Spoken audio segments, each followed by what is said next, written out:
Hello friends, welcome back to my channel.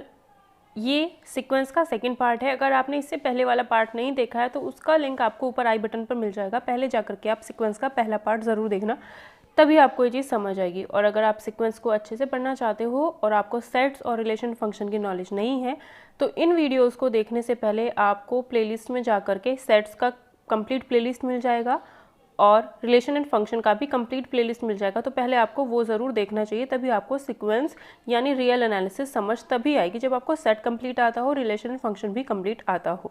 ठीक है, तो इसमें हमारी थ्योरम क्या है? A sequence A N is bounded. एक सीक्वेंस है, कोई भी सीक्वेंस होगी वो बाउंडेड होगी इफ़ एंड ओनली इफ़। कब बाउंडेड होगी? अगर कोई एक real positive number, positive real number अगर कोई एग्जिस्ट करता हो m, हमने माना वो नंबर m है, सच दैट उस सीक्वेंस का अगर हम मोड करें, ठीक है, उस सीक्वेंस का मोड करते हैं तो वो less than equals to m आना चाहिए for all n belongs to capital N। जितने भी ये n नेचुरल नंबर से बिलोंग करेगा, जितने भी स्मॉल n होंगे वो नेचुरल नंबर से बिलोंग करेंगे और वो क्या होना चाहिए? Less than equals to m होना चाहिए। मॉड का मतलब हमारे पास होता क्या एक्चुअली आपको पता ही, अगर हम लिखते हैं कि mod x less then k तो इसका मतलब क्या होता है? mod x less then k का मतलब होता है कि जो x की वैल्यू है वो प्लस k से छोटी है और माइनस k से बड़ी है। अगर यहाँ पर इक्वल लगा दूंगी तो यहाँ पर भी इक्वल आ जाएगा, है ना। यही तो मतलब होता है कि mod x का मतलब, mod x less than equals to k का मतलब क्या है कि जो आपका x है वो माइनस k से बड़ा है और प्लस k से छोटा है।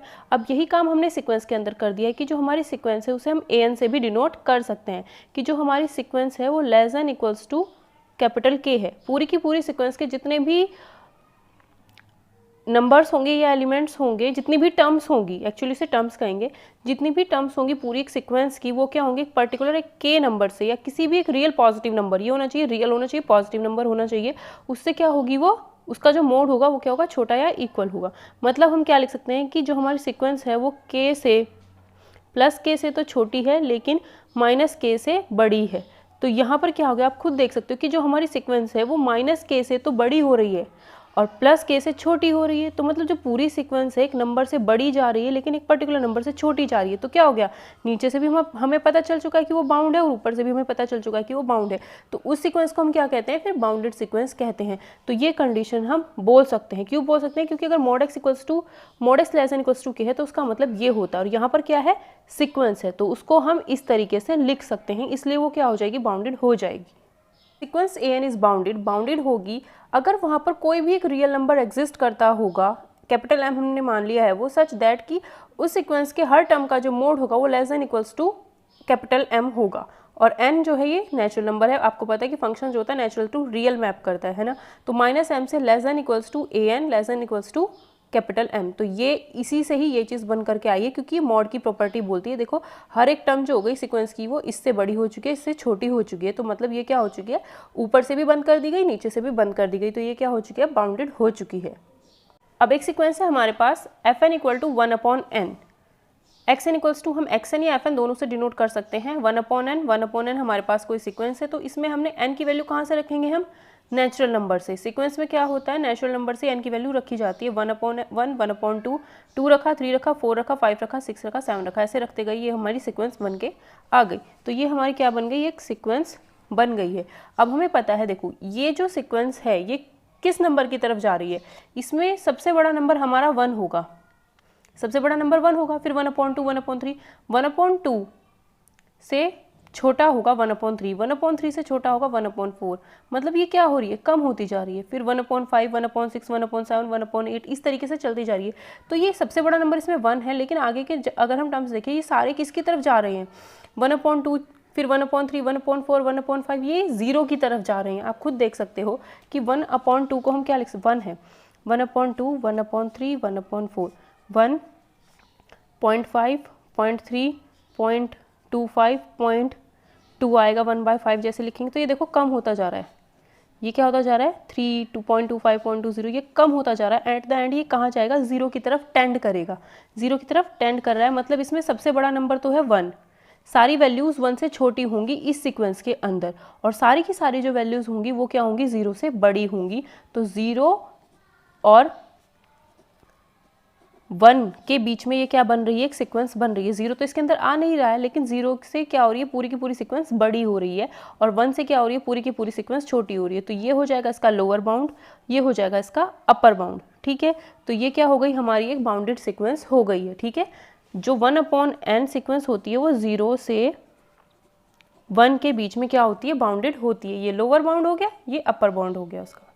Equal to n square, n की वैल्यू कहाँ से रखेंगे, नेचुरल नंबर से। 1 स्क्वायर, 2 स्क्वायर, 3 स्क्वायर। अगर आप इस सीक्वेंस को देखो, अगर आप इस सीक्वेंस को देखते हो तो इसमें क्या होता है, सबसे छोटा नंबर 1, आगे तो टर्म्स बढ़ती चली जाएंगी, 4, 9, 16 आगे बढ़ता जा रहा है। हमें नहीं पता कि सबसे बड़ा नंबर इसमें क्या होगा ऐसा जिससे पूरी की पूरी सीक्वेंस छोटी हो जाए।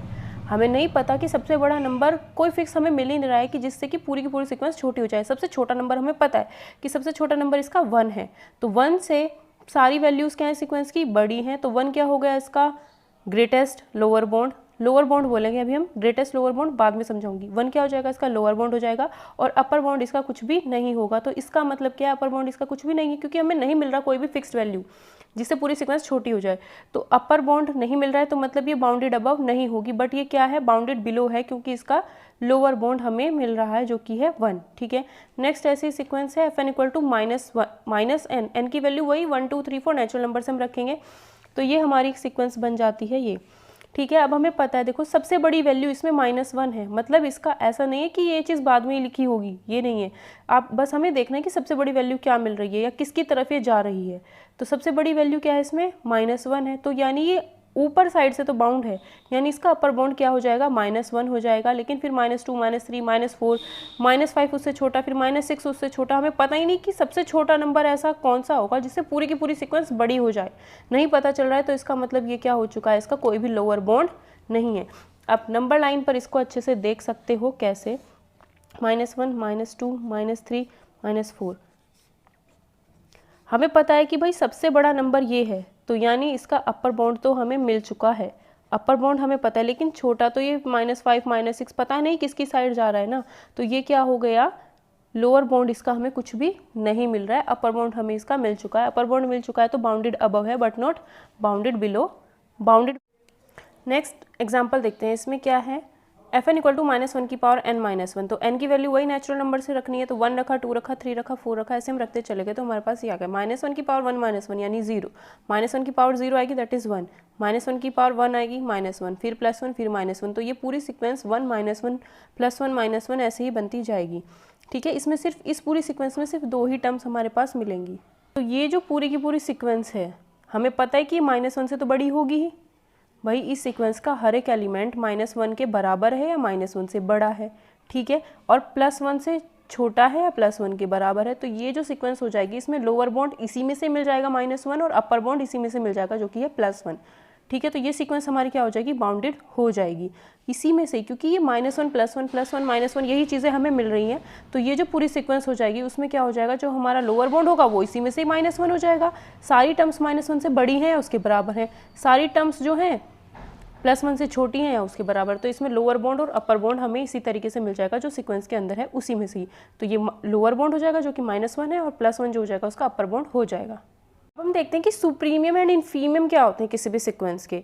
अपर बाउंड और लोअर बाउंड हम समझ चुके हैं बहुत अच्छे तरीके से। अपर बाउंड में जो सबसे कम होता है उसे हम सुप्रीमियम कहते हैं, और इन्फीमियम में जो लोअर बाउंड होता है उसमें जो सबसे बड़ा होता है उसको हम क्या कहते हैं, ग्रेटेस्ट लोअर बाउंड कहते हैं। अब ये चीज़ें आपको ऐसे समझ नहीं आएंगी, इसको मैं अच्छे से अभी समझा देती हूँ। प्रीमियम और इन्फीमियम को आप यहाँ पर बहुत अच्छे से समझ जाओगे। देखो इसमें क्या होता है, जैसे हमारे पास कोई सीक्वेंस है fn इक्वल टू 1/n, तो हमने वो n की वैल्यू नेचुरल नंबर से उठा करके रख दी, हमारे पास एक सीक्वेंस बनकर आ गई है। अब हमें पता है कि ये जो पूरी की पूरी सीक्वेंस है, इसमें ये पूरी की पूरी सीक्वेंस है जो 1 से छोटी है, 1 से क्या है, छोटी है, मतलब 1 क्या है, इसका अपर बाउंड है। अब मैं इसको ऐसे भी तो बोल सकती हूँ कि ये जो पूरी सीक्वेंस है ये 2 से भी छोटी है, ये 3 से भी छोटी है, ये 4 से भी छोटी है, ये 5 से भी छोटी है, आगे 6, 7, 8, मतलब ये जो पूरी की पूरी सीक्वेंस है पर्टिकुलर इन नंबर से छोटी है। तो ये सारे क्या हो गए इस सीक्वेंस के लिए, ये सारे अपर बाउंड हो जाएंगे। और भी बहुत सारे नंबर हम ले सकते हैं। ये जो पूरी की पूरी सीक्वेंस है 1 से तो छोटी है ही, 2 से, 3 से, 4 से, 5 से, 6 से, सब से क्या है, छोटी है। ठीक है। जो पूरी की पूरी सीक्वेंस है इन सारे के सारे नंबर से क्या है, छोटी है। और भी बहुत सारे नंबर हम ले सकते हैं जिससे ये पूरी की पूरी सीक्वेंस होगी छोटी। तो अब ध्यान से सुनना, इन सारे नंबर्स में ये सारे नंबर्स क्या कहलाएंगे, इसके अपर बाउंड कहलाएंगे। इन सारे नंबर्स में, इन सारे अपर बाउंड्स में जो सबसे छोटा होगा 1, वही इसका कहलाएगा लीस्ट अपर बाउंड। इस सीक्वेंस के हम बहुत सारे अपर बाउंड्स बना सकते हैं। उन सारे अपर बाउंड्स में जो सबसे छोटा होगा उसे ही हम कहेंगे लीस्ट अपर बाउंड।